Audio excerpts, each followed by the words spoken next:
Selamat sejahtera kepada Sir Fuad dan rakan-rakan sekalian.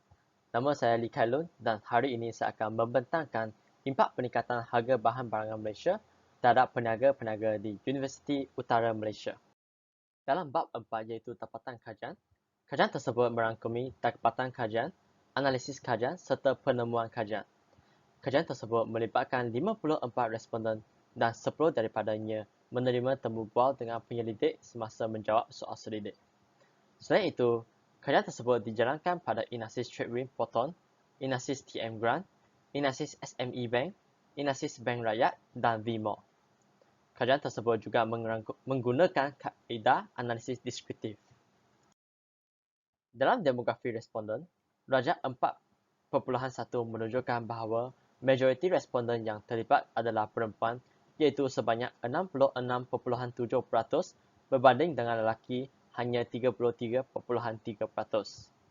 Manakala Raja 4.2 pula menunjukkan bahawa majoriti responden berumur 29 tahun dan ke bawah adalah sebanyak 51.8%, manakala hanya 9.3% responden berumur di antara 51 hingga 60 tahun. Bagi Raja 4.3 pula menunjukkan bahawa majoriti responden adalah berbangsa Melayu iaitu sebanyak 92.6%, manakala peratusan bagi responden yang berbangsa Cina dan India adalah sama iaitu 3.7% masing-masing.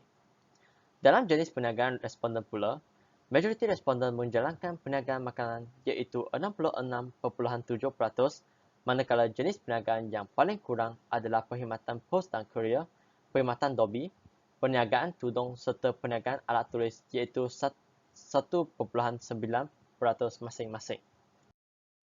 Dalam lokasi responden pula, kebanyakan responden menjalankan perniagaannya di VMO iaitu sebanyak 79.6% kerana kedudukannya yang strategik, manakala hanya 3.7% responden masing-masing yang menjalankan perniagaan di Inasis SME Bank serta Inasis Bank Rakyat. Dalam tahap pendidikan responden pula, sebanyak 44.4% responden yang berpendidikan sehingga tamat tingkatan 5 atau SPM, manakala hanya 1.9% responden sahaja yang tidak bersekolah. Dalam negeri asal responden, majoriti responden adalah berasal daripada Kedah iaitu sebanyak 90.7% dan hanya 1.9% responden adalah berasal dari Kelantan. Seterusnya dalam bahagian ini akan membincangkan pandangan serta reaksi peniaga-peniaga di UUM terhadap impak peningkatan harga bahan barangan Malaysia. Dalam jadual 4.5 menunjukkan majoriti responden mengatakan bahawa barangan basah serta barangan kering mengalami peningkatan harga yang tertinggi iaitu sebanyak 46.6% serta 42.9%. Manakala pakaian, barangan keperluan kesihatan serta barangan kosmetik mengalami peningkatan harga yang paling rendah iaitu sebanyak 1%. Selain itu, jumlah peratusan yang mengatakan bahawa peningkatan harga bahan barangan Malaysia membawa impak keseluruhan yang sangat tinggi serta tinggi adalah 92.5%. Ini menunjukkan majoriti bersetuju bahawa peningkatan harga bahan barangan Malaysia memang memberi impak kepada perniagaannya. Berdasarkan Raja 4.5 pula menunjukkan peratusan tertinggi iaitu 33.3% responden yang menyatakan bahawa masalah peningkatan harga bahan barangan Malaysia memberi impak sederhana terhadap bilangan pelanggan perniagaannya. Manakala dalam Raja 4.6 pula menunjukkan peratusan tertinggi iaitu 31.5% responden yang menyatakan bahawa masalah peningkatan harga bahan barangan Malaysia memberi impak sederhana terhadap pengurangan produk perniagaan. Hal ini kerana terdapat responden yang menyatakan bahawa perniagaan di UUM lebih mengutamakan kepada pelajar di UUM. Oleh itu, ia tidak memberi impak yang tinggi terhadapnya. Seterusnya, terdapat 83.3% responden yang menyatakan bahawa peningkatan harga bahan barangan Malaysia membawa impak yang sangat tinggi serta tinggi terhadap perbelanjaan belian harga bahan barangan perniagaan. Ini kerana responden perlu meningkatkan perbelanjaannya untuk membeli bilangan bahan-barangan yang sama. Selain itu, dalam darjah 4.8 pula menunjukkan peratusan tertinggi iaitu 33.3% responden yang menyatakan bahawa masalah peningkatan harga bahan-barangan Malaysia memberi impak sederhana terhadap peningkatan hutang perniagaan. Hal ini kerana terdapat segelintir responden membeli bahan-barangan perniagaan dengan menggunakan tunai. Dalam bahagian 4.3 pula, bahagian ini akan menunjukkan pandangan serta reaksi peniaga-peniaga di UUM terhadap langkah-langkah yang boleh dilakukan oleh mereka untuk mengatasi masalah peningkatan harga bahan-barangan Malaysia. Berdasarkan Raja 4.9, ia menunjukkan jumlah peratusan tidak bersetuju dan sangat tidak bersetuju adalah 81.5%. Ini menunjukkan majoriti responden tidak bersetuju atas langkah mengurangkan gaji pekerja bagi mengatasi masalah peningkatan harga bahan-barangan Malaysia, kerana gaji adalah sumber pendapatan pekerja dalam kehidupan seharian mereka. Selain itu, dalam Raja 4.10 juga menunjukkan peratusan tidak bersetuju dan sangat tidak bersetuju adalah 79.7%. Ini menunjukkan majoriti responden tidak bersetuju atas langkah mengurangkan bilangan pekerja bagi mengatasi masalah tersebut. Hal ini kerana kebanyakan peniaga di UUM mengalami kekurangan pekerja. Oleh itu, implikasi terhadap langkah tersebut akan membebankan peniaga-peniaga di UUM.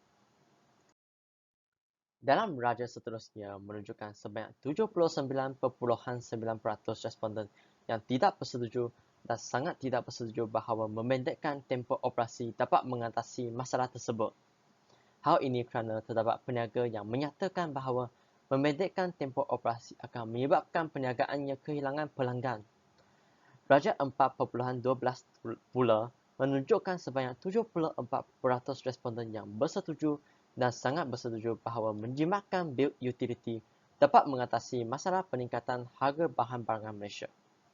Hal ini kerana terdapat peniaga yang menyatakan bahawa pengurusan bil utiliti yang efisien dapat mengurangkan beban peniaga akibat daripada peningkatan harga bahan-barangan Malaysia.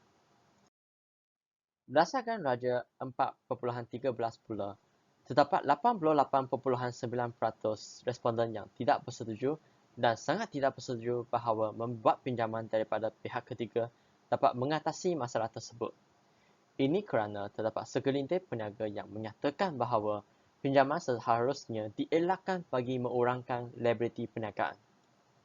Dalam raja seterusnya, terdapat 46.3% responden yang bersetuju dan sangat bersetuju bahawa menggantikan bahan-barangan kepada kos bahan-barangan yang rendah. Ini kerana terdapat peniaga yang menyatakan bahawa terdapat pelbagai jenis jenama atau barangan yang boleh menggantikan harga bahan-barangan yang tinggi.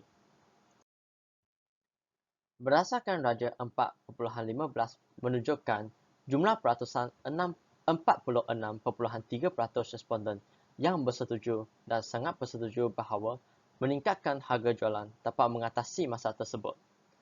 Ini kerana peniaga juga memerlukan keuntungan bagi meneruskan operasi perniagaannya.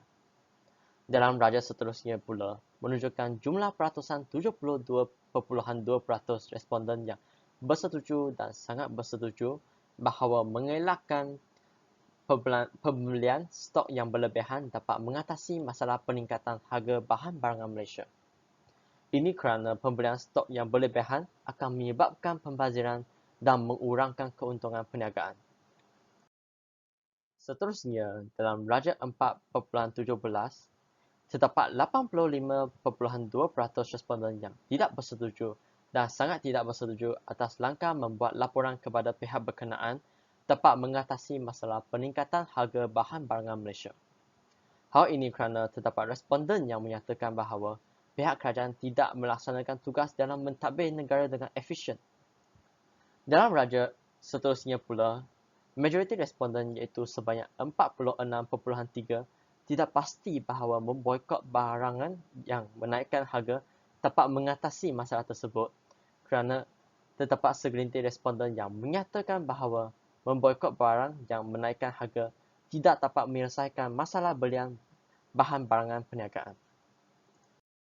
Selain itu, penyelidik juga mendapati bahawa langkah lain yang dinyatakan oleh responden bagi mengatasi masalah peningkatan harga bahan barangan Malaysia ialah memperoleh bantuan khas daripada pihak kerajaan terhadap peniaga. Terdapat juga responden yang mengatakan bahawa mengharap kerajaan dapat menjalankan kawalan harga dan terdapat segelintir responden yang mengatakan bahawa pihak kerajaan serta pihak berkenaan perlu mengurangkan cukai. Seterusnya, dalam penembang kajian telah mendapati bahawa bahan barangan yang mengalami peningkatan harga yang tertinggi ialah barangan basah dan kering. Manakala impak utama peningkatan harga bahan barangan Malaysia ialah perbelanjaan belian harga bahan meningkat.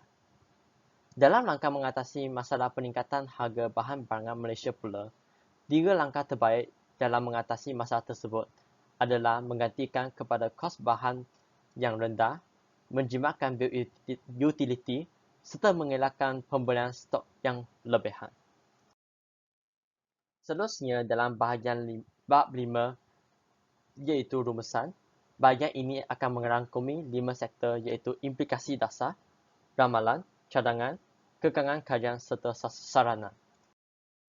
Dalam bahagian implikasi dasar, penyelidik telah mengemukakan 3 dasar yang boleh dilaksanakan oleh kerajaan.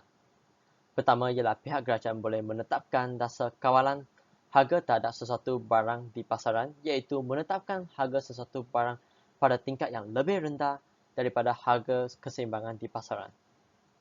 Seterusnya ialah pemberian subsidi daripada pihak kerajaan. Subsidi adalah satu insentif yang diberikan oleh kerajaan kepada individu atau perniagaan dalam bentuk tunai, geran atau pajak. Dengan subsidi, individu atau peniaga lebih mudah untuk mendapatkan produk atau komoditi yang lebih murah. Akhirnya ialah pihak kerajaan boleh mengurangkan cukai input terhadap pengeluar. Hal ini dapat mengurangkan kos pengeluaran firma serta mengelakkan peniaga menanggung pembelian kos pengeluaran yang tinggi. Dalam ramalan kajian, jika cadangan yang dicadangkan oleh penyelidik dapat dilaksanakan, ini dapat menjamin bahawa peniaga di UUM mendapat barangan pada harga yang berpatutan serta membantu menanggung kos perniagaannya. Selain itu, implikasi dasar tersebut dapat memudahkan peniaga mendapatkan keuntungan. Manakala dalam bahagian cadangan pula, sebelum kerajaan mengimplikasi dasar yang dinyatakan, pihak kerajaan seharusnya menjalankan penyelidikan terhadap harga pasaran serta kos belian perniagaan, terutamanya barang keperluan. Seterusnya, pihak kerajaan juga perlu memperuntukkan bajet dalam pemberian subsidi serta merancang agihan subsidi, contohnya agihan subsidi kepada sektor peternakan, sektor perikanan serta sektor pertanian. Akhirnya, pihak kerajaan perlu mengkaji semula cukai input serta menyelaras semula peratus cukai sebelum pelaksanaan dasar kepada peniaga-peniaga. Dalam bahagian kekangan kajian pula, penyelidik telah mengalami 2 kekangan iaitu kekangan manusia serta kekangan luar jangka.